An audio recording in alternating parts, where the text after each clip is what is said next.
met 'n totaal van 160 gram. Yes. 160 gram vir die dag. Die reën in Suid-Afrika vir die manne wat nou nog in Suid-Afrika wil gaan visvang Vaaldam. Sal hulle sê as jy of nee, bly ons by die huis tot die water gestabiliseer het of gaan ons maar die naweek gaan fish? Wat dink julle? Kyk hierso in Suid-Afrika. Word dit net die weerlig hou hulle van die dam af. Die manne, ons gaan dam toe. Ons gaan Vaaldam toe die naweek. Met sy 2 voetjies op die droë grond wil staan en dink hy gaan 'n lyn uitkry wat vashang, né? So hy trek 2 keer met sy stok en dan sê nee, hierdie ding hang vas en ek is kwaad want dis 'n simpel plek hier waar ons moet visvang en dan loop hy agtertoe en hy breek die ding. En dis 'n kwessie van draai die lyn om die stok, loop agtertoe en hy breek die ding. Welcome to another episode of the Original Podcast with me, your host, Saki van die Kerk. Alright, welkom terug by nog 'n episode van the Original Podcast. Ons het vanaand weer vir julle 'n lekker propvolle episode beplan. Daar's ons 'n klomp inligting wat deurkom. Ons sien Suid-Afrika is sopnat, so ons gaan 'n bietjie gesels rondom die reën. Ons gaan 'n bietjie gesels rondom my pa se boot naweek. En dan was daar nou 'n groot klomp hengel gewees in die buiteland in Namibië en goed so dit. So ons het ons gas vanaand gaan met ons gesels rondom wat daar by Harrap aangegaan het. En dan sal ons ook 'n bietjie gesels oor die manne wat Australië toe gaan, bietjie kyk wat gaan daar aan en kyk wat weet ons van hulle af. Maar voordat ons verder gaan, Dad, welkom terug. Dankie Sak. Cheers. Ek is gepanser hierso reg vir julle. Kom ons vat ons kuier 'n bietjie.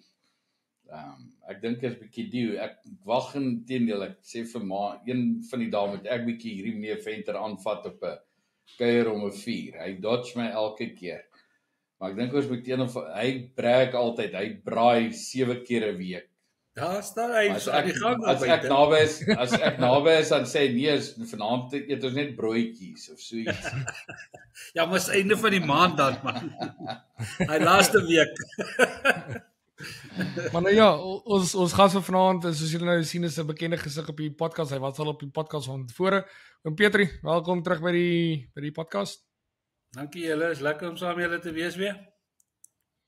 Ja, en dan voordat ons by die res van die episode inspring, ons het nou verlede week gesê ons gaan daai 5 wenners trek vir voer.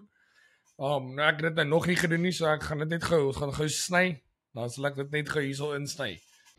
Right, kom ons trek die wenners vir daai 5 pakke voer. Ek het vanoggend al die name van al die mense wat gekom het op the name of wheels gesit.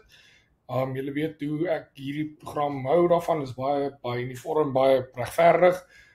Ek het soos julle kan sien het ek hierso al die members name bygelas, so hulle kry addisionele entry as hulle klaar gekomment het. So ja, ek gaan nou 5 keer shuffle en dan gaan ons kyk wie is die eerste wenner. So hier gaan ons.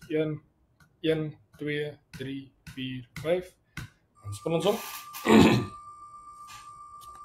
Eerste wenner.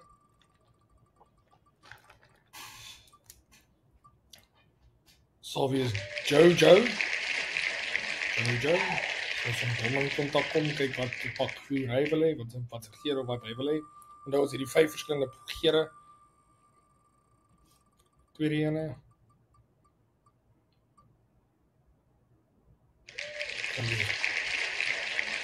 Eddie. Ek sê maar net Eddie.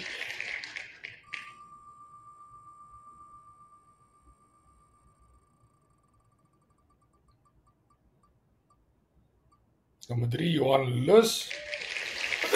Ek het hom per toeval vandag, hy is een van ons lede, ek het per toeval met hom op my e-mail gestuur vanoggend.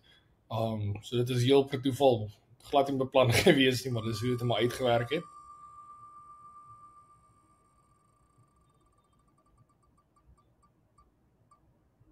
Ons nommer 4 het ons vir Bones, nommer 4. Dan vir ons laaste wenner,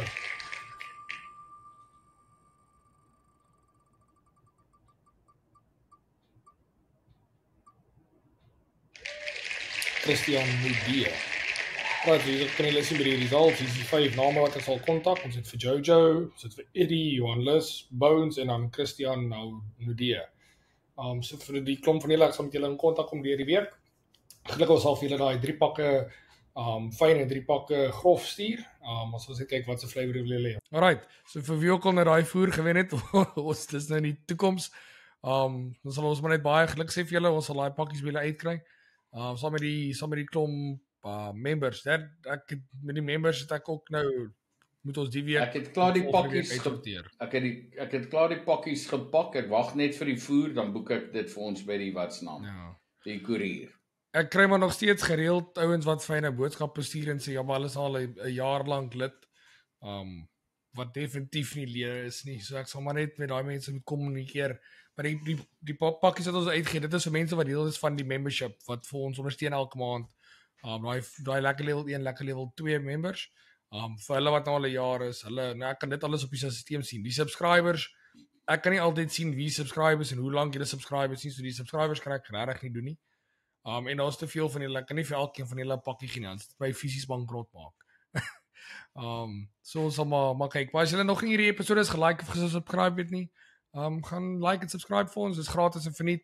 En as julle voel julle wil ons 'n bietjie ondersteun, gaan kyk na daai membership. Dis sommer net lekker ietsie wat julle vir ons elke maand kan ondersteun. Elke nou en dan sit ons vir julle 'n bietjie ekstra video in. Die laaste paar, ek moet sê, laaste maand as ek maar bietjie sleg geweest, maar ek dink ons het bietjie gesukkel met die gaste om die conversation te druk vir tyd. As mense bietjie gedruk is vir tyd, hierdie episode vat oor die algemeen so uur en 'n half om te rekord, as dit nie langer vat nie. So dis moeilik om 'n ou 'n 2 ure of 2.5 ure slot uit te haal vir 'n gas. So ons sal maar kyk soos wat die tyd aangaan. Wat sê dit? Jy moet nie dit sê nie. En Petrie gaan nou opstaan sê, moet jy daai vleis gaan braai en klaar. Die kolebrand uit. Maar ons is al half besig, so. As hy moet oor, hy gaan 2 ure hier sit, dan sê hy nee, sorry, ek gaan julle mis. Net te verloor ek my sy. Maar die ding is wat die mense nie sien nie, is dat ons het al ons gesels al 20 minute. So dis een van daai goed waar mense gesels maar voor die tyd, gesels mense maar eers 'n bietjie en dan begin mense rekord en dan aan die einde moet ons nie eens wag vir hom op te laai. So dit vat maar, daar's ons tyd aan die voorkant en tyd aan die agterkant van die hele ding. Wat die mense nou obviously nie sien nie. Maar wat die membership betref, ek en my vrou praat in die week, so te sê ek vir haar soos van, ek het regtig gedink die opneem van die membership gaan 'n bietjie meer wees. Ek het gedink die mense gaan meer bereid wees om ons te help. Toe sê sy van ja, dis so goed soos hulle tip 'n waiter. Hulle tip 'n waiter R50 maklik. Maar ek dink daar's baie meer moeite wat in een van hierdie episodes ingaan as 'n waiter wat vir jou 'n bord kos bring. So vir die mense wat by die huis vir ons 'n tip wil los, daai membership is maar net iets wat ons nou maar aan die einde van die maand help. Dit is deur YouTube, so dit is nie iemand wat jou geld gaan steel nie. Ons ken YouTube is nou mos maar al 'n gevestigde besigheid. Maar anyways, alright, kom ons spring in. Julle het hierdie naweek 'n lekker bootkompetisie gehad. Dis die laaste ene van die jaar. Julle was 'n bietjie paraat geweest, julle het 'n bietjie dinge verander. Ek wil hê Paul moet dit vir my baie snappy maak, want ek wil met hom Petrie gesels oor die hele hardloop ding. So gee vir ons 'n rundown wat hierdie naweek gebeur. Sakkie, ons het gefishen op ons gewone ou plek nou maar gaan lê. Die kompetisie was redelik close, weet dis die finale kompetisie van die jaar, so en die punte is baie naby, so ou wil nie te veel gaan rondkarring het nie, jy moet nou maar gaan vang wat jy kan vang en so goed as moontlik te doen. En ek dink dit het redelik goed gegaan. As ek reg is, WK van der Merwe het gewen en hy het 87 kilos gehad. Annerie, sy vrou, het die dames gewen, sy het 72 kilos gehad en sy was ook tweede algeheel vir die dag.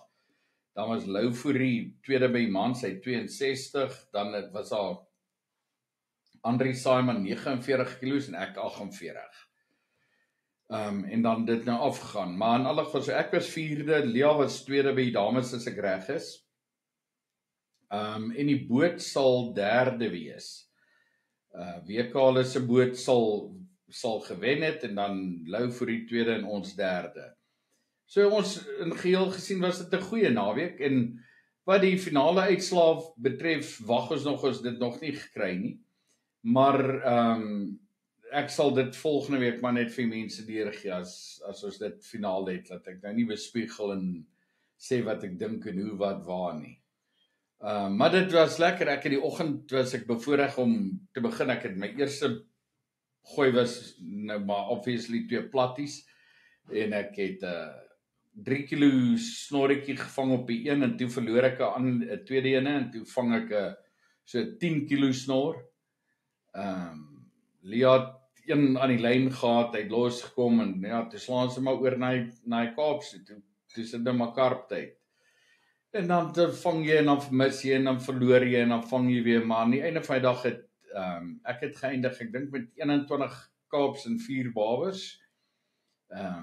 2 babers en 2 babertjies. Lia het 1 babertjie en ek dink 22 Kaaps. So ons was weer bymekaar. Ek dink sy het dan nou 23 vis gehad en ek 25. So dit was lekker. Goeie By naam. daai 10 kilo waar het paar gehelp. Het die 10 kilo verskil gemaak, absoluut. Julle was lucky geweest want dit was net voor die groot water afgekom het. Ek sien hulle het nou vandag al die sluise by Valdam en goed oopgemaak. Een helse gejaag. Ek het sien wat saam Stan het vir ons 'n video gestuur. So ek dink ek kan graai daai videoetjie vir ons hierso insit van hoe dit nou lyk al by die Niet kijkt. The second one that they opening now.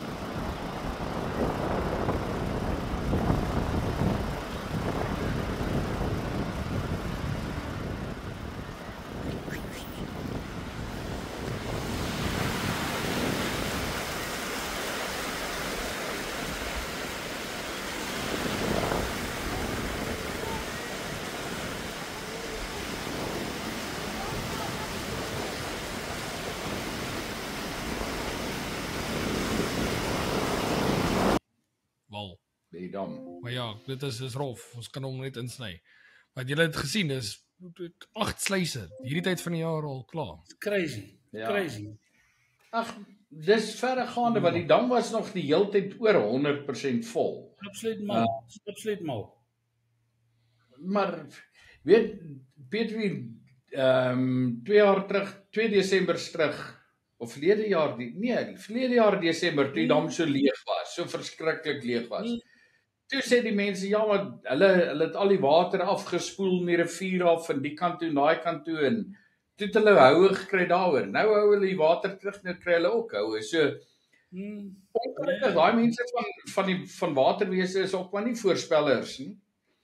Is nie. En nou ja, so hulle sê hulle motto op die stadium is om die dam vol te hou om seker te maak die land het water. Maar hulle moet bietjie dink aan die ouens stroom. Crazy. Ek kry net die mense in Bloemhof jammer want die mense weet wat wag vir hulle. Nee, dis absoluut so. En jy weet wat, 2 keer in 1 jaar, dit was laas jaar nie. En nou weer. Ek meen dit, hoe lank kan jy nog so hou? Dis mal, dis absoluut gekheid. Sjoe, sê man. Ja. Paul, ons praat so van julle praat so van die water wat uit daai kant af gaan. Ek sien ons het vandag weer 'n warning gekry op Facebook van die nuusagente hierdie kant het gesê dat dis te weer springgety vanaand. Of wat s'hy abnormale hoëgety? Ja, springgety.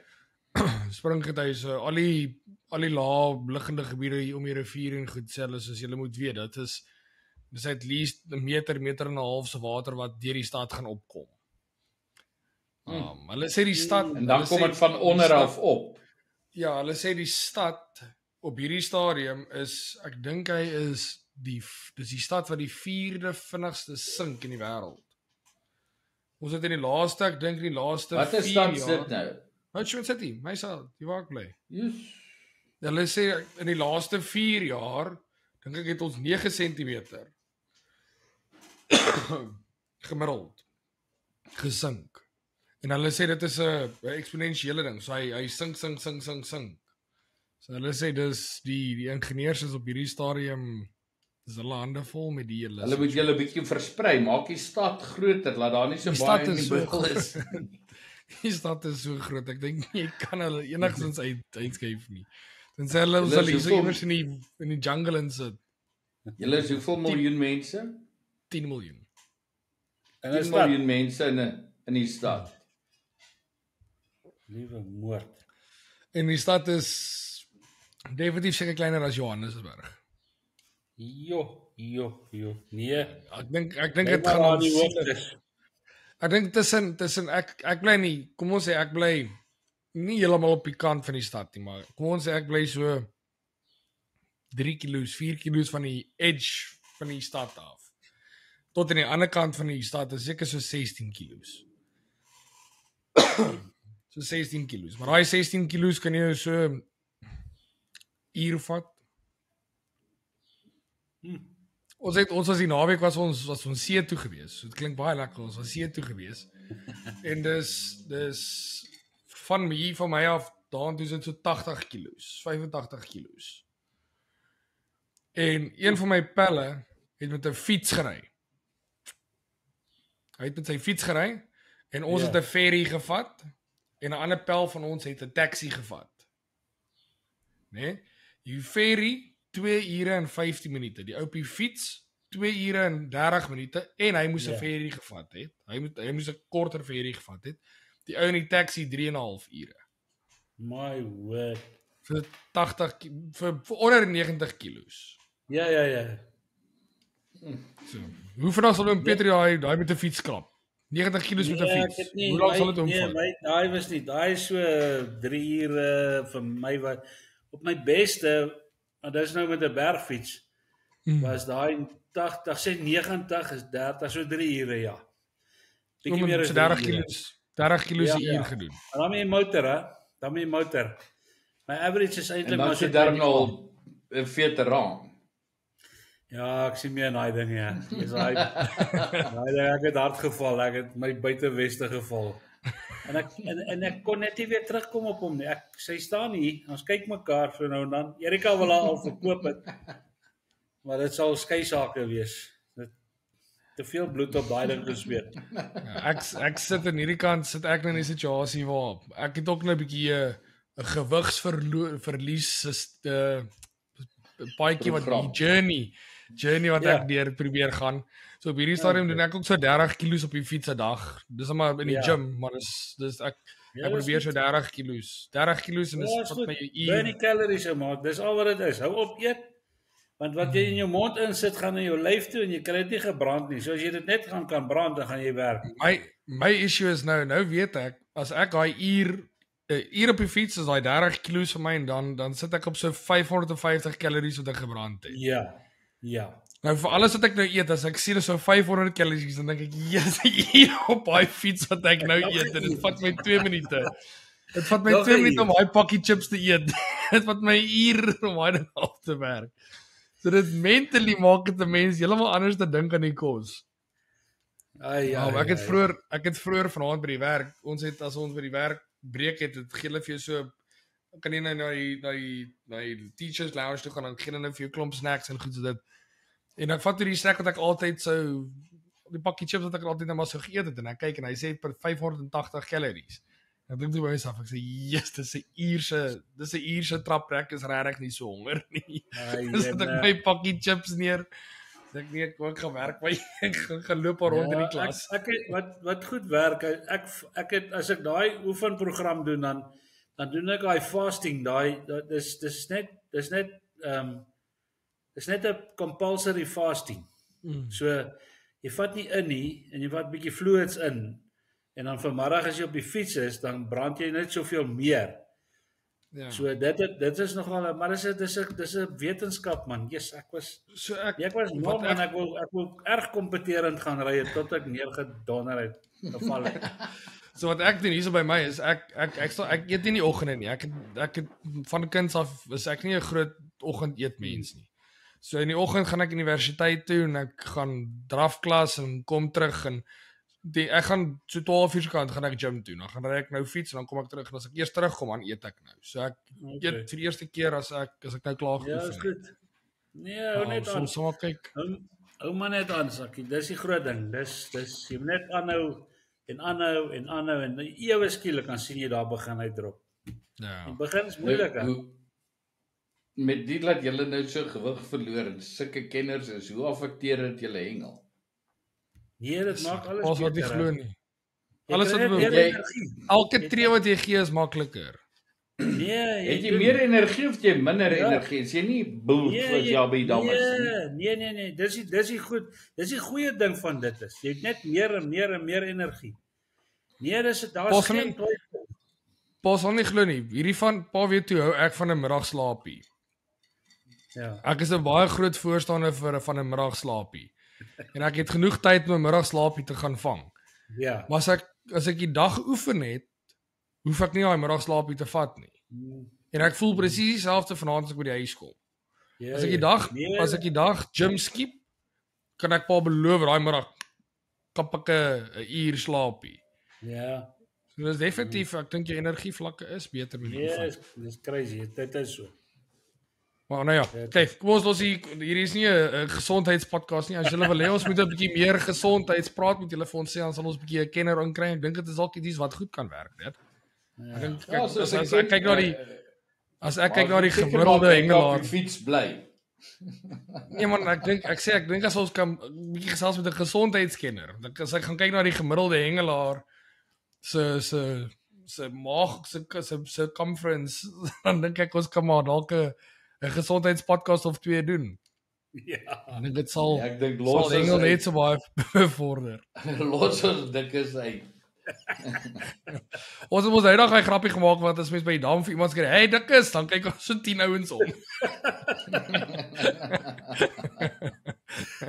Ek kan nie iemand dik is by die dam doen nie. Almal gaan omkyk.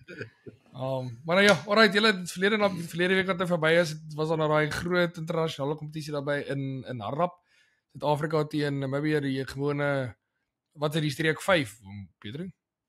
Ja, dis nou die streek 5. Dit het die ou Tri Nations vervang, ja. En waar het julle gehengel, hoe het dit gegaan? Kom ons spring gesoek een. Ja, daar was natuurlik 'n heel wat issues voor die tyd en 'n paar wille uitdagings, onder andere die was daar of is daar tans nog die back and claw issue in Suid-Afrika en aan hulle kant is dit word dit baie streng en baie goed beheer. So ons moes toe nou in 'n raas toe ek nou begin uitvind van die back and claw en ek is nou ook maar in daai rigting gekwalifiseer. Was ek nogal versigtig om voer deur die grensposte te vat.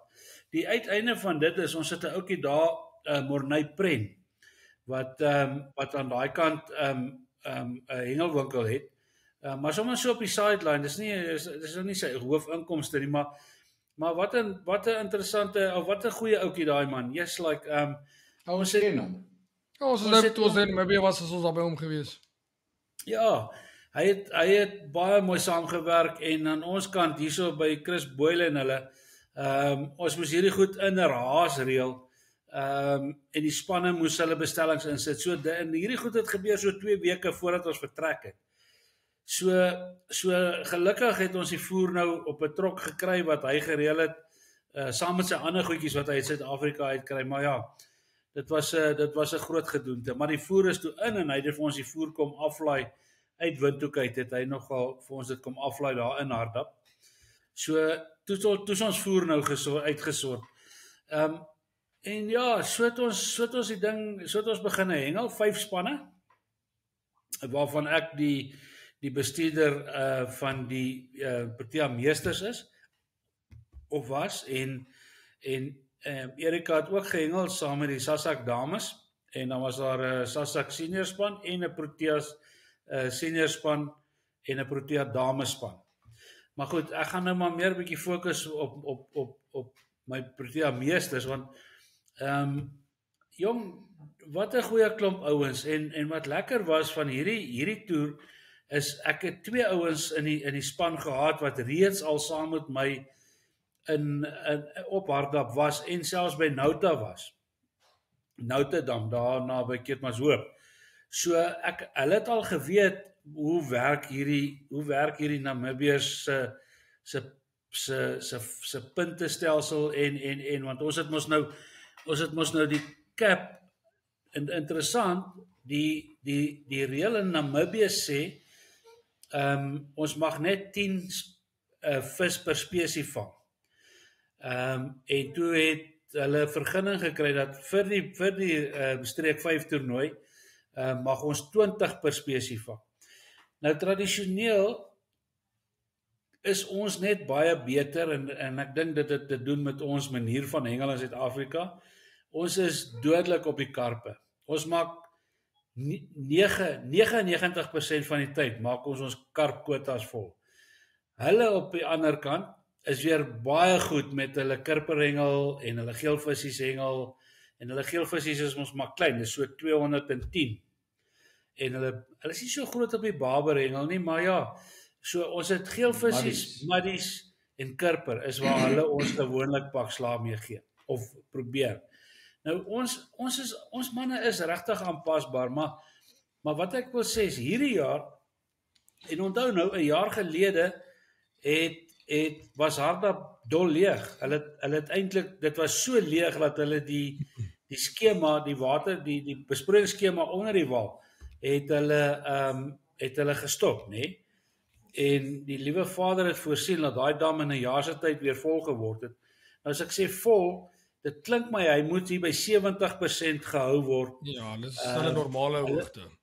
Ja, hulle het 'n reël of 'n wet wat sê dit is hoe dit is, maar ek ken dit nou. Ek dink is die damwal, die veiligheid van die damwal. Ek dink Gert het iets gesê van ons 'n skeer in die damwal of iets in daai lyn. Ek twyfel, ek dink onder 70% hou. Nee, daai ding wat ek van weet is daar in die Karoo, daar by daai Darlington dam.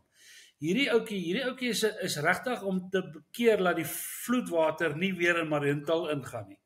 En jy sal ook sien as jy daar ry, daar's verskriklike groot walle en goeders daar gestoot. So die locals sê dat is verhoed dat daar weer 'n groot vloed in Mariental ingaan. Maar dit nou daar gelaat. So nou begin ons toe in die oefen daar hengel.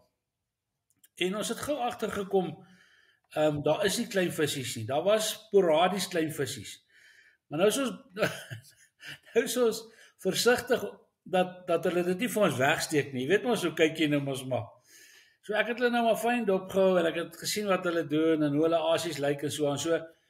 En ons het toe maar besluit ons gaan vir die groot karpe want daar was mooi karpe. Kyk, ek wil vir jou sê ons vang 20 karpe 50 plus kilos, né? En hulle het dit nie dit gedoen nie. Hulle het dit nie geoefen nie. En toe die eerste dag toe sien ons right. Nou ons is in met die groot karpe en ons wen toe 2 van die 3 zones. Die tweede dag was van hierdie oefening. Toe is ons regtig, toe is hulle erg kompeteerend. Soveel so dat toe die uitslag uitkom, ek het volgens my berekeninge, want ons moet nou, hulle het nou nuwe programme en dit werk nou alles baie mooi, maar in die ou dae het ons sonder daai berekening met die hand gedoen en dan het ons geweet ons het zone 1 gewen en zone 2 gedraw en zone 3 gewen, dan het ons gewen. Nie, nou werk hulle op vangspunte. So is bietjie tricky nou, want jy moet eers al die punte verwerk en dan gaan jy eers 'n uitslag kry. En julle sal nie glo nie, ons wen daai tweede dag se toets met 'n totaal van 160 gram.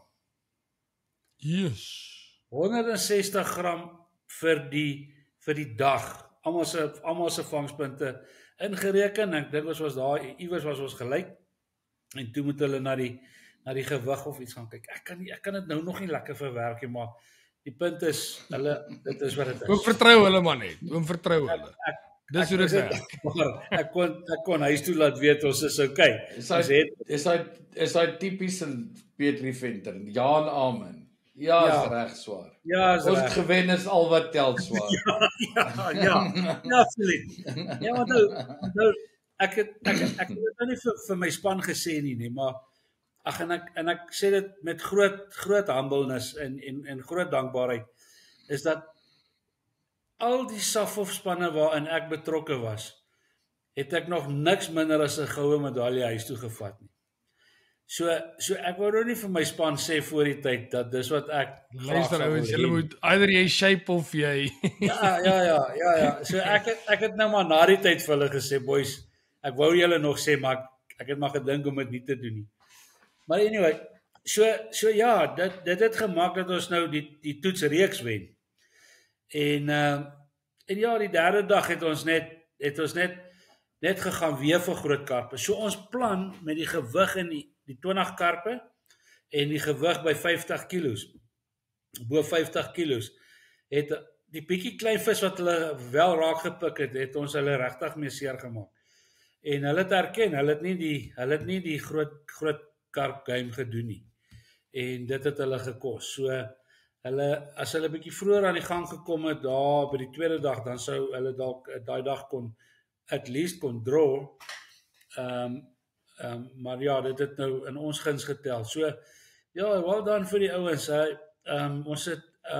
Ons het die Victor Lidorm. Kobus Stols was ons Victor Lidorm en Johan Boysen het die swaarste sak vir die toernooi gehad. En ja, en weet julle wat, ons een pen met Santos Bahram en Munib Ben het die sterk pen van Namibië die eerste dag uitgehaal. So hulle is nou nogal geneig om ons, kom ons sê, ons sensitiewe pen te target en hulle te probeer klop. Nee, maat. Toe pak hy 2 manne visse daar in daai net wat skrik vir niks. So ek is vreeslik trots op die samestelling van ons span. Ons het 'n nuwe ouetjie daar. Eintlik net 1 ou, maar 2 was die eerste keer op hardap. En dit is James Hobbs. Yes, wat 'n lekker ou om mee te hengel. En maar weet jy wat, is net op meestersvlak is net lekker. Dis net daar's nie stories nie. Die ouens, Al die ouens deel koffie en beskuit uit. ja man, Maak seker jy het jou pilletjies gedrink en al daai goed. As jy ons ietsie vergeet het, ons sal vir jou gee. Ons kyk na mekaar.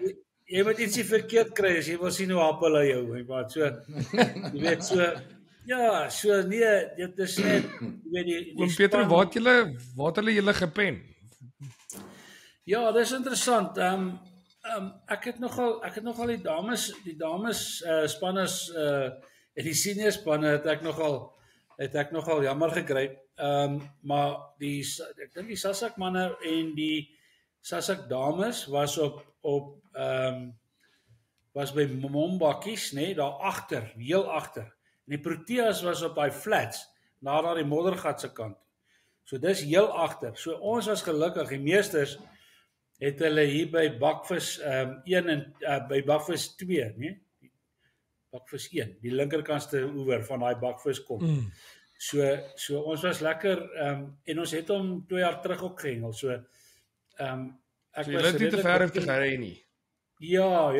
So ek was redelik bekend met hom en Johan Boysen en Kobus Stols, hulle ken daai area. Maar jong, ek sê vir daai Philip van Wyk, hulle almal man, daai ons het net ingekom en Mossie Moster het die tweede dag of die laaste dag mos na as reserve gehengel.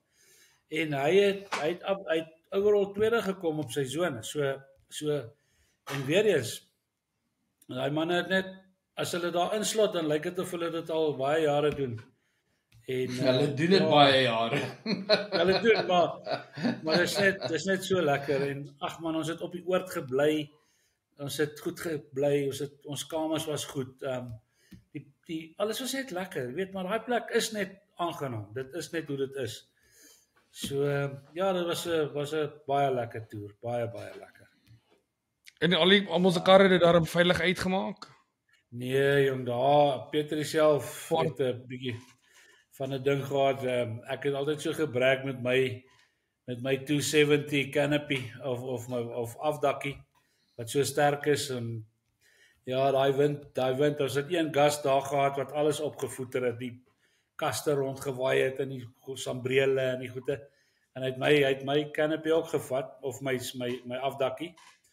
So ek het 'n bietjie skade daar, maar die ander manne het skade gehad op die pad terug man met hulle trailers. Een trailertjie het 2 wiele verloor, 2 bande en die ander ene ook.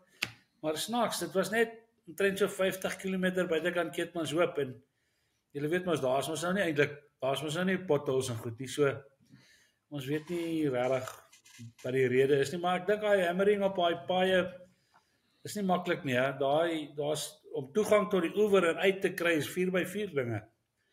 So daai arme trailer kom maar net saam. Hy het nie tracks. Hy moet huis toe en hy moet weer môre bedam toe. So ek dink dis waar die goed seer kry.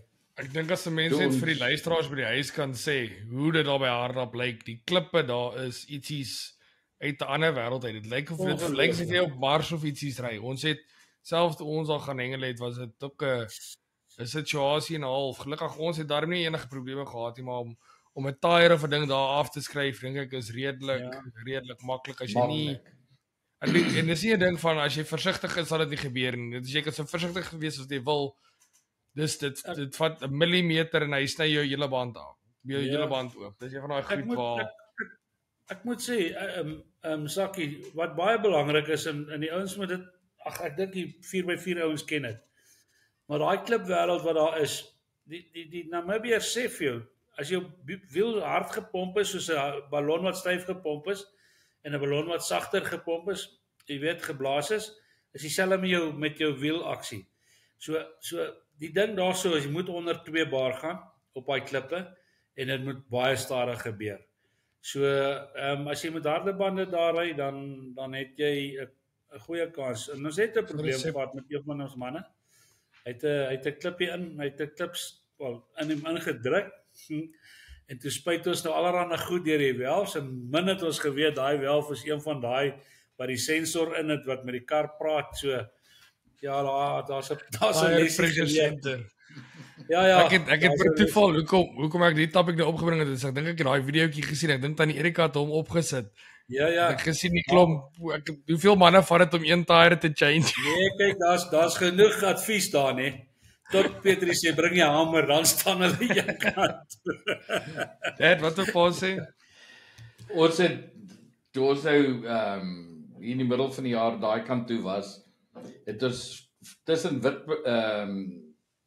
tussen Windhoek en Walvis het ons gery 'n klippie skiet of 'n klip skiet op. Is al wat ek kan dink wat gebeur het. Die kar skiet 'n klip op. Hy slaan teen die trailer vas en bounce terug. En hy slaan die agterste venster van die Pajero uit. Nie uit nie, hy slaan hom en hy shatter. Ja. Hy het smash and grab op. Dis 10-1 hoekom. Maar nou het hy smash and grab. Nou het hy dit op en nou ry ons. Dus ek sê vir Jesus, laat ons net maar kyk. Ons kom in Windhoek. Daai aand voel ek die ding, nee, alles is fine. Ons moet nou maar, wat kan jy doen? Jy kan nie so vensters om net gaan koop nie. In alle geval, ek sê vir haar, nou moet ons maar deur 'n huis, maar die ding voel stewig en alles is fine. Yes, like die volgende oggend ry ons 3 uur se kant uit Windhoek uit, want ons kry vir Morney Pren hulle by Hardap. En yes, like ons kom nou die op pad soontoe was ons ook by Hardap, maar toe het ons die trailer by Chalet gelos. Maar nou is dit net ek en Lias en ons is net daar vir die dag. So nou gaan die trailer saam met ons in. Ons sleep die trailer in. Yes, like en ons kom daar agter by hulle. Nou ons in Sakkie hulle het die op pad soontoe, dis daar by daai moddergat gaan hengel. En wat nou soos jy self weet, ver aan is. Nou ry ons nou soek ons hulle en hulle het nou gehoor ons daar vis gekry en ons gaan toe nou terug soontoe. Kry hulle daar op feitelik identies dieselfde plek. Maar jy's like ek en Lia stop daar by hulle en alles is fine. Ek sê vir ek is beïndruk hierdie venster hou. Jy's like en ek gaan op 'n stadium en kyk so na hierdie venster. Petrie het daai hele venster aan die kante en die onder. En hy fyn stukkies soos hy geskatter is, het uitgeval. Toe hang daai hele stuk venster net aan die boonste stuk film wat hom nog vashou. Ag, Jeneberry. Yes, like so dis nog een klip, maar dan val daai hele ding in. Gelukkig het ek 2 rolle duct-tape by die kantoor gevat en in die kar gesit, né? Yes, like maar ek begin en ek plak daai hele venster so oor. Plak ek om duct-tape en toe begin ek so hier en daar, maar nou later is die eerste rol klaar, ek sal op die tweede rol. Nou plak ek so elke so stuk plak ek een van bo af. Ja, Maar vat ja. hom nou oor boontoe laat hy kan hang aan dit. Ja. Op die ou en daai venster het met sy daktape het hy gehou die middag Tot in op pad Boksburg. uit, al die pad terug tot in Boksburg en nog 'n week hier gery voor hulle venster gehad het vir my. Ai. Maar ja, nee, dis Nee, dis ek harde ken daai wêreld goed. daai hoor. Dis een ding as jy 'n hardloop trippie wil doen, ek dink nommer 1 versekering is 'n moet. Maar ek Ja. dink nommer 2 is maar een van daai goed waar 'n mens moet jy moet maar 'n noodbepanningkie kit hê, jy moet maar goed by jou hê wat om noodgoedjies te doen. Jy moet cable ties hê, jy En moet tape, jy geduld. moet 'n tou. Ja, en gaan net soontoe met die wete laat ietsie soos dit kan vreeslik vandag gebeur. Ons weet hoeveel van die ouens wat skade opgedoen het hardop toe en terug. Toe ons selfs intoe was, hoeveel mense het vir ons gesê, vat spaar tyre saam vir die trailer, doen dat en want almal het al daai storie gehad. So dit is maar Ja. een van daai goed waar mense moet maar net dit Ja, check. maar jy kan nie 'n 4x4 trip doen sonder duct tape en cable ties nie. Dit is net Ja. hoe dit is. Ek is met die motorfiets, Pietro. Met die motorfiets, dis 'n no. Jy kan nie op 'n motorfiets klim en gaan visvang sonder 'n cable tie en tou en tape nie. Ja, ek glo jy. Want ek moet daar as ietsie breek, ek het nie 'n boot om dit in te sit of ietsie, jy moet jy tape hom. Jy maak vas, Boetie. Jy cable tie en jy glo my, ek het nou geleer, jy cable tie en tape hom want ek het my ringe verloor want ek het my ringe vas gecable tie en met die geskit het hy daai cable tie gebreek en ek die ringe verloor. So nou is dit 'n cable tie en op die cable tie tape ek hom. So ek tape die Ja. cable tie vas. Ja. Dan weet ek Ja, daai ding yes. dan kan hy nie gaan nie. Dan kan hy nie move nie. Ja, maar daai. Ja, En hoe het aan Erika hulle gedoen? Mooi. Oom Pieter, hoe het Erika aan het Erika ook- hulle hulle gedoen? Hulle het al 3 toetse gewen. Baie sterk span. Jy weet dit daar's so min verskil tussen 'n Protea damespan en 'n Sussex damespan. Dis ons land se beste 12 hengelaars. Dit is hoe dit is. Ook Victor Ledorum daar gevat. Wat sê my se naam Jackie van Vrystaat. En ja, dit was Erika het ook daai dikvisse gevang. En hulle het 'n paar mooi babers gekry. So ja, dit was so aan die begin van die baber ding. Ons het nog nie babers het nog nie geloop soos wanneer Elsie hulle bymekaar maak nie. Daar in Hardap nie, maar Erika het seker ook 'n 10 kg baber op een van die oefendae gevang. Of nee, sy sê 'n 5 kg baber. Maar Johan Boysen het 'n minuut voor die fluit blaas, minder as 'n minuut. Toe vang hy 'n 10 kg baber wat nou regtig sy sak vir die dag opgestoot het. Ek dink 7 ons gaan kyk na die uitslag, maar ek dink hierso by die hy het 77 punte gemaak. So is 20. So ja, hy het seker so 60 kg gelaai. Amper 60 kg vis, jy weet. So ja, dit was en jy weet mos daai babas is so wit. So hulle lyk soos daai klippe of nie klippe nie, daai water, jy weet. Hy's daai mooi geel keer. Maar ons praat so van die dames wat ook goed gedoen het. Vir die luisteraars by die huis, ons het nou vir volgende week se episode dat ons nou klaar met Nadine Jansen van Nieuwenhuizen gereël. So ons rekord donderdag aand rekord ons met haar vir volgende week. So gaan ons 'n bietjie met haar gesels rondom wat daar by die dames aangegaan het en dan die week daarna het ons vir oom Harry Beckhouse. Okay. So dis ons het Maar ons gaan met hom vir die mense wat gesels wil hy gaan vir ons 'n bietjie meer vertel rondom die keuringsprosesse en Ja. al daai tipe goed. bietjie meer hier agter die skerms. Almal wil weet hoe, wat moet hulle hoe doen. werk dit? Ja. Al wat ek vir hulle kan sê is vang vis, maar hy sal vir ons 'n bietjie meer inligting kan gee. Hy sal dit ook vir hulle sê. Hy sê hy wil hy vis net hy wil dit in hy net sien. Dis wat hy in belangstel. Maar nee, daar is 'n paar agter die skerms goede wat hy baie goed ken. Baie jare al is hy al sameroeper by die seniors en by die meesters. Nie by die seniors, by die meesters veral, maar hulle is ook op die nasionale keerkomitee. So hy ken die goeders inside out. Dit is so. Ja, so ek dink dit sal ook 'n interessante gas wees. Dit sal nou wees vir die week daarna. Nou hierdie is nou episode 96. Nadine is 97. Oom Arie is 98. Dan het ons nou in 99 in episode 100. So daai twee episodes gaan nou begin ernstig raak. Ek sal nou volgende week ek gaan 'n video uitsit vir die members. Ek wil daai ding probeer waar ons rekord met gehoor. So ek wil kyk of ek van hulle e-poste kan kry vir die members om dit te toets. So ek wil hulle gebruik om net as vinnig 'n toetsloopie te doen. Wat nou, dit lyk senuweeagtig. Jy breek skielik vreeslik op en hoe Petrie is bevries. Jy raak amper weg op 'n kol. Okay. Is dit nou beter? Alright, maar wat ek sê is dat ek gaan vir die members 'n video stuur. Laat ek net 'n slukkie vat, dan herlaai ek. Alright. Wat ek sê is dat ek gaan vir die members 'n videoetjie net maak om te sê dat ons gaan daai watsaams toets. Daai episode wat ons hier die gehoor gaan ophê, wil toets. Nou ek moet dit toets met iemand so as ek dit gaan met die gehoor doen, kyk of ons so vandag 'n question and answer session kan hê, ek en pa. Met hulle dan kan ons net kyk hoe ons dit gaan doen.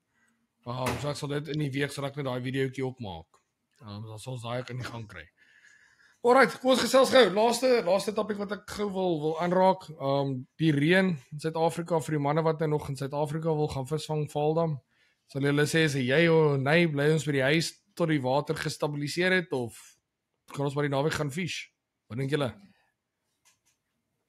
Kyk hierso, in Suid-Afrika moet dit net die weerlig hou hulle van die dam af. Hierdie manne, ons gaan dam toe. Ons gaan Vaaldam toe die naweek. Nee, kyk, ek weet nie. Kyk, jy weet, dit is hoe dit is. Die reën kom, die Liewe Vader het dit geseën aan ons en die fluit gaan blaas. 7 uur as jy nie daar is jy daar nie en hy gaan 3 uur weer blaas. En intussen kan daar dalk 'n weerliggie wees, dan gaan jy 'n bietjie rus, maar jong, ek weet ons gaan groot. Ons gaan vir 2 dae sommer. Ons gaan sommer Saterdag en Sondag. Waar vis om Petrie? Riviera.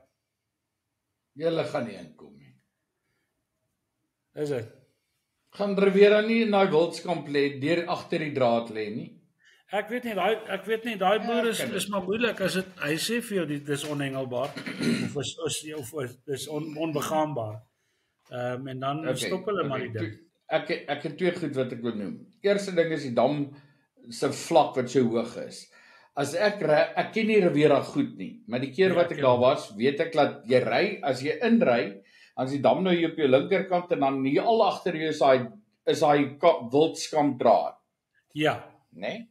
Ja. En ek is seker daai water gaan deur die draad wees. So jy gaan kan hengel tot by die draad, maar jy gaan nie oor die draad kan hengel nie. Ja. Ek weet dit is vir een ding wat my sou bekommer. Buite vir die turf en goed wat ek weet wat maar 'n probleem is, die toegangspad wat ook maar gewoonlik 'n bietjie van 'n nagmerrie kan wees. Maar dan die ander ding wat ek ook net wil noem rondom die naweek is dat die naweek wat verby is, die vis het gespon dat die beesies bewe.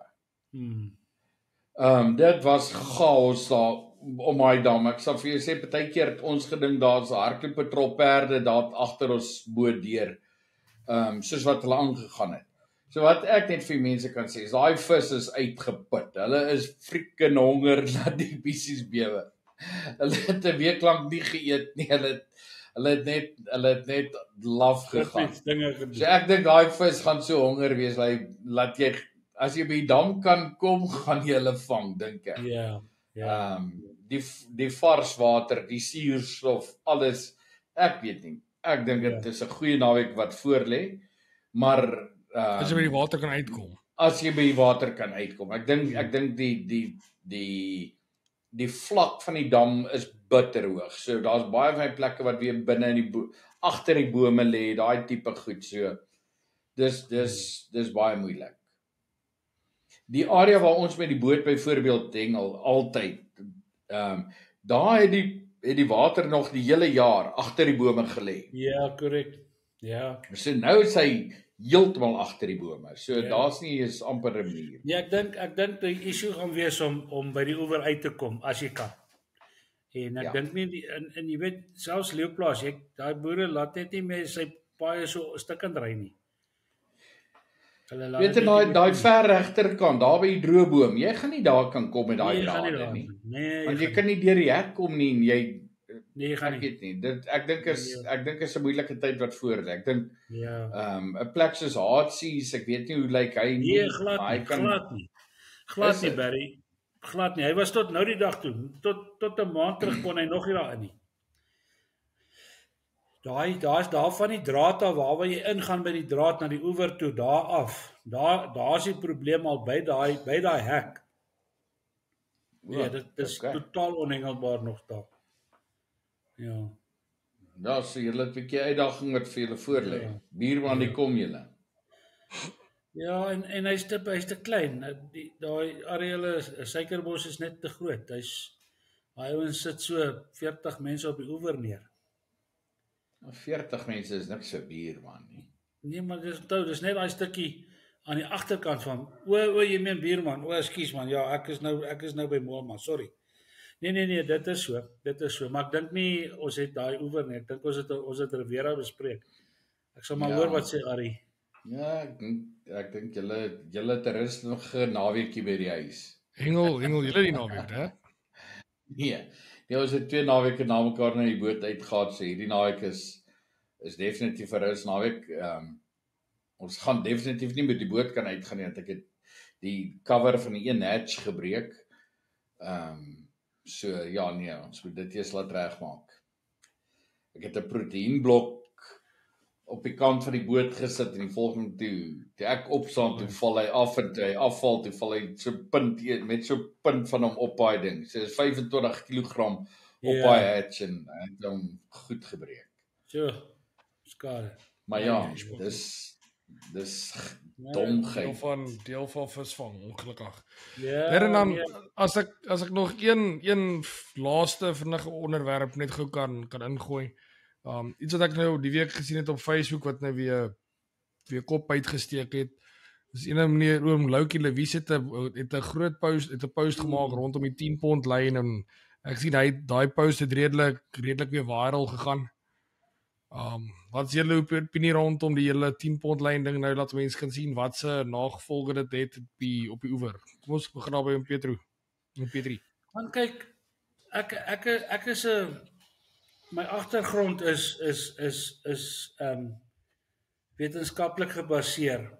Dis waaraan ek gestudeer het. So ek hou van proewe en ek praat van proefnemings, is nie proewe soos in ons proewe hengel nie, maar proefnemings en 'n resultaat op grond van wetenskaplike feite. So ek het dit nie. So ek wil maar gereserveerd bly met my opinie rondom die 10 pond lyn. Wat ek van my kant af, Petrie persoonlik kan sê is, ek verloor glad nie meer lyn nie. Ek verloor net nie meer lyn nie.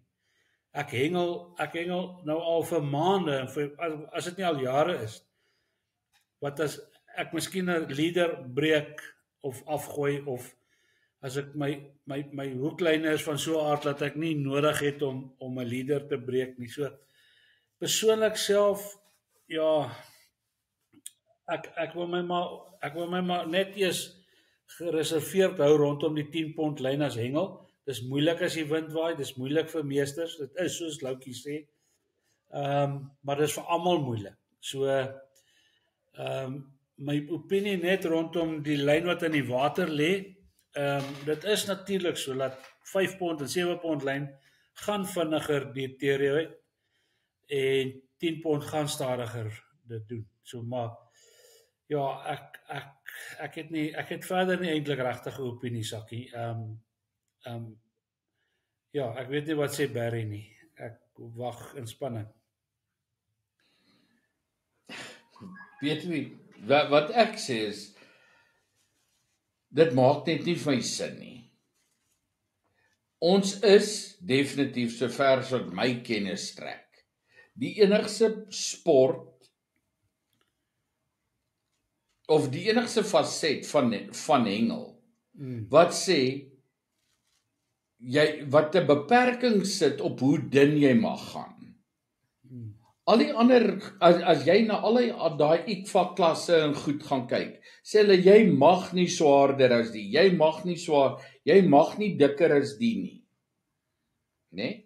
Almal het 'n beperking aan die bokant. Ons is die enigste mense, sover ek van weet, wat die beperking het aan die onderkant. Ja, ek dink die karpouens het dit ook dit. Die groot spesie ouens wat by soos in die Kaapdamme en goed so dit gedingel. Hulle het ook lynklas. Maar ek praat van kompeterende hengelaars. 'n privaat dam, daai ouens kan 'n ding hê want hulle weet daar's geen obstacles nie. Die bodem is skoon gemaak. Al daai goed is uitgehaal. Hulle moet 'n bootjie hê om die lyn te gaan haal. So hy kan nie daai lyn. Hy ry tot daar bo kan die vis en al daai goed. So dis totaal in alle ander kunsmatige omgewing. Ek praat van gewone hengelaars, enige plek, enige iets wat ek van weet, sê hulle altyd, hoorie, so dis jou maksimum lyndipte wat jy mag gebruik. Ons is die enigstes wat nou sê, hoorie, sorry, jy kan gaan so dik as wat jy wil, maar jy mag net nie so dun as wat jy wil nie. Nee, so dit is vir my klaar net my persoonlike probleem. Verder sê ek net dat ek dit die hele tyd voorspel dat dik lyn kan net hou tot op kom sê 10 pond lyn. 10 pond lyn kan net hou tot op 10 pond. Daarna gaan hy breek, né? Nee? En ongelukkig ek weet ons het nou 'n groot ding gehad van iemand wat gesê het oor die podcast van mense wat disrespectful is. Nou as hulle dit myne hier wil stenig, moet hulle my ook stenig. Maar daar is ongelukkig mense wat met sy 2 voetjies op die droë grond wil staan en dink hy gaan 'n lyn uitkry wat vassak, né? Nee? So hy trek 2 keer met sy stok en dan sê nee, hierdie ding hak vas en ek is kwaad want en dis 'n simpel plek hier waar ons moet visvang en dan loop hy agtertoe en hy breek die ding.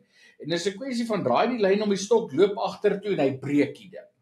Né? Nee? So waar breek hy? 90% van die tyd op die tip van die oogie. Hier by die punt van die stok. Daar breek hy af. En dan skiet daai stuk waterlyn skiet 10 meter in die water in en hy gaan lê daar en hy maak 'n koek. Môre kom die dam op, daai koek lê nog steeds daar. Nou so gaan dit aan. Waar ek sê as hulle wil begin en sê right, okay, irrespekte van wat se lyn jy gebruik, maak seker jy gaan en jy loop tot op jou maksimum diepte in voor jy 'n lyn mag breek. As jy 'n wader aan het en hulle sê vir jou right, as ons jou kry dat jy onderaan 'n lyn breek, penalise ons jou, verstuur jou huis toe. Loop in tot op jou maksimum, kyk of kan jy die ding uitkry. Hoeveel keer kry mense dit? Dat daar's gebreekte lyne, dan tel jy hierdie punt op, dan begin jy tel jy nou hierdie ding op. Op die ou dan kry jy die strop, dan lê die strop in kniediepte water. So daai ou was net 'n gat om tot by sy knie te loop. Ja. En dis die tipe goed wat my kwaad maak. Né? Nee? Ja. Ek het nie 'n probleem nie. Kompeterend sê ek almal is word onder dieselfde kam geskeer. Ja. As hulle vir my sê, hoor hierso, jy hengel met 10 pond lyn, dan hengel ons met 10 pond lyn, dis my fine. Want ons weet wat is die reëls voor ons begin. Maar 'n ou wat 10 pond lyn kom en hy staan nou agter op die droë grond of hy spring op sy stoeltjie, hy staan op sy stoeltjie en hy ruk en pluk en dan breek hy die lyn af. Né? Nee? Dis belaglik. Dis vir my die probleem. Ek sê mense moet kompeterende hengelaars begin educate. Ons praat nou van Leeuplaas. Leeuplaas is nie 'n plek wat oop is vir publiek nie. Dis slegs kompeterende hengel. So as ons kompeterende hengel dan ordentlik wil reguleer, kry die mense opgevoed. Want dis waar ons probleem lê. Ja, ek stem saam 100% saam met Barry en die rol van oewers en die skoonmaak van oewers moet baie meer bestudeer word want ek het 'n opinie oor die valdam wat as die wind waai, dan maak hy daai sand en daai stof los in die water en as die wind gaan lê dan sedimenteer daai stof. So hoe minder jy aan die oewer krap, hoe beter. Maar Leeuplaas het by so 'n punt gekom, hulle moes 'n plan maak. Hulle moes net iets doen om hom te probeer skoon kry, maar nou moet hulle hom los sonder hengel vir die volgende 3 weke, dat daai sedimentasieproses kan plaasvind, dat die stof wat in daai val aan water is afsak om bo op daai lyne gaan lê. Dis die enigste manier en daai werk moet hulle in die winter doen wanneer daar nie druk op die water is nie. Petrie, die probleem kom. Daar loop nou 1000 kubieke meter water per sekonde in. Ja, weer met 'n Right? klomp So al daai slip, al daai sediment word weggespoel. is ook so. Ons sien dit met die boot. Ek en Lia het daai spesifieke kol waar ons al die jare gaan lê. As ons hier aan die einde van die winter, as ons daar gaan lê ons presies dieselfde plek. As jy daai ding optel, sit sulke bolle modder bo op die ankers. Né? Laat hierdie vloed bykom, dan sukkel jy dat daai anker kan haak, want dit is hard. Dis harde grond. Alles is weggespoel. Al daai goed is weggespoel. En ek sal vir enigiemand wys. Ja, nee Barry, ons soos jy sê ons by die groot vuur maak en hierdie goed praat, maar die meeste van dit is die ouens wat regtig line management moet leer. Is een van die eerste goed wat Erika my geleer het, is hoe om 'n lyn wat vashak in die water te gaan werk mee. En tyd vat en dit vat tyd om net 'n leader te verloor of om net jou hoeklyntjies te breek. Dit is die groot ding, maar daar's nie 'n ding van die stok draai hom, sit hom oor jou skouer en loop nie. Daar is nie. Weet Petrie wat die probleem is daai ouens kom, hy haak een keer vas, 7:50 in die oggend. Haak hy vas en hy breek hom af, né? Kwart voor 9 trek hy sy ander stok uit, nou haak hy aan daai hom vas. Teen vanmiddag, daar was een bossie. Hy het vanoggend 8:00 aan hom gehaak. Nou maak hy teen vanmiddag, maak hy 'n kraaines daar voor hom wat geen freaking mens kan uitkry. Nee, absoluut so, absoluut die waarheid. En dit is waar ek net sê, wat met dun lyn, daai dun lyn breek makliker as 'n volgende ou daar kom sit. Ja. Maar nou sit jy met hierdie dik lyn, jy kan hom nie breek nie. Ek dink die groot probleem met dit is net dat dis eksponensieel. Ja. Dis nie 'n lineêre probleem wat ons gaan hê nie. Dit is letterlik elke lyn wat afbreek is 'n eksponensiële ding, want dan daai lyn haak 3 ander mense haak aan hom en dan so nou nog 3 lyne en dan is daar nou 5 mense wat aan daai lyne haak en dan dit word letterlik net. Dit is net erg. Want onthou, daai oewer word gehengel Saterdag, Sondag. Jy kry net nie plek op hom nie.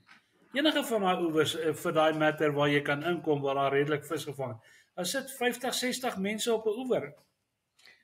Weet Petrie, 'n ander ding wat ek ook kan noem daar is jy kan nou vir jouself sê reg of verkeerd, maar omdat ek dit nie meer doen nie, ek is nie seker nie, maar dit wat ek verneem.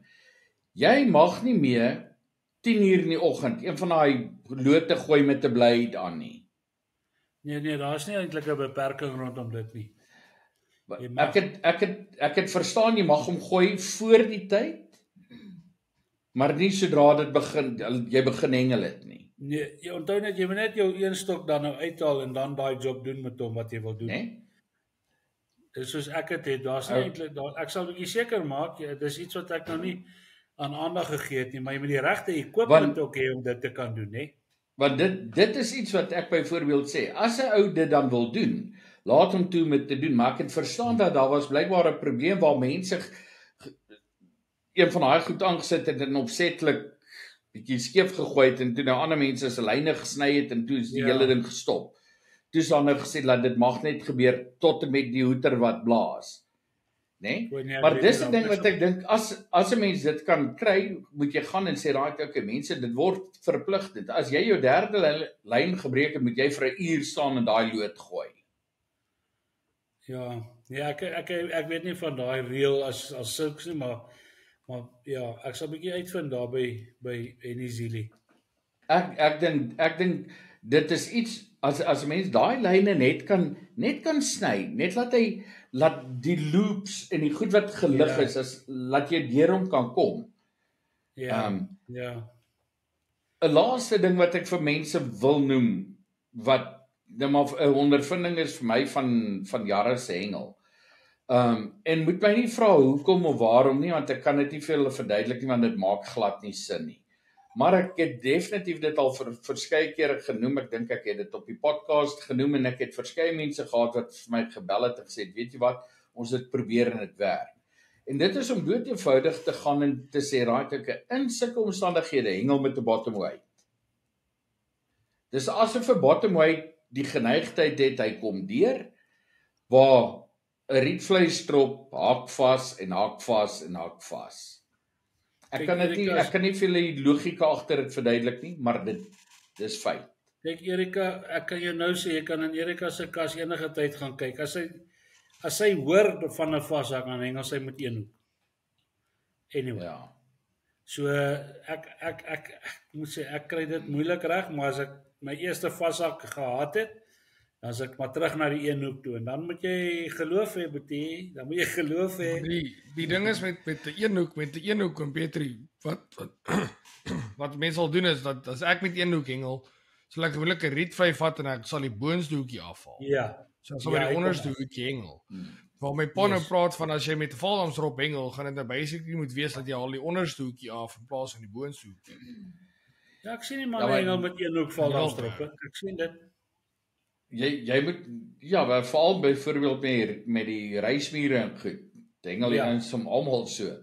Maar sakkie die groot ding gaan daaroor as jy 'n rietvleistrop met een hoek hengel en jy die onderste een aan en die boonste een afgeknip, dan behoort jy nie te haak nie. As jy vis dit wat ek van praat is as jy haak, is dit dat die rietvleistrop die bottom weight strop kom gewoonlik uit waar die ander een gaan haak.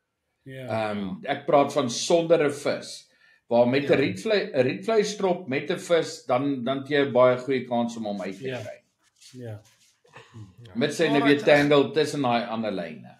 Maar ek dink ons het op een van die vorige podcast het ons al gepraat oor die 10 pond lyn en die goed sit en die probleem wat ons het is daai reël is gemaak.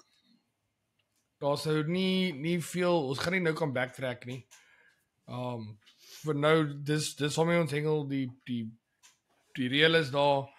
Die probleem is daar, nou moet ons maar net kyk hoe ons dit gaan aanvat. Ek weet daar's klomp ouens wat definitief slimmer as ek is en daar's 'n klomp ouens wat definitief dink hulle baie slimmer as ek wat aan 'n plan sal kan dink om dit te doen en 'n besluit kan neem van wat hulle voel is die regte wy om hierdie te benader. Maar ek is seker vir ons klomp ouens wat praat daaroor. Ons is nie enigste mense wat daaroor praat nie. Oom Loukie was nie die eerste persoon wat dit daar gepraat het. Dit was 'n gesprek wat ons almal het. Maar ek dink dit is goed dat dit bietjie net uitkom in die lig en laat die mense net kan weet dat dit is 'n probleem. Let op jou eie lyn. Ek dink as elkeen sy eie line management kan regkry, dan sal daai probleem ook baie vinniger kan op. Dan gaan ons nie hoef te worry oor 10 pond of 5 pond of 7 pond nie. As elke ou net sy bietjie doen, dan sal ons een van die dae lekker oewer hê sonder enige haakplek. Ja, ek dink in elk geval die aangeleentheid is nog nie in die bed nie.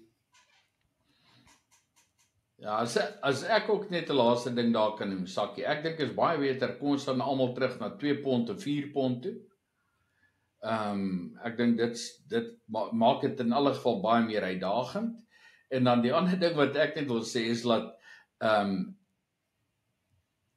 ek weet nie hoekom was daar ooit gekarring rondom dit nie. Ons het 50 jaar so gehengel, dit was nooit 'n issue nie. Nou skielik het hulle gaan karring en nou word dit 'n issue. Dit is nou 3 jaar. So ek dink net dit was totaal en al onnodig.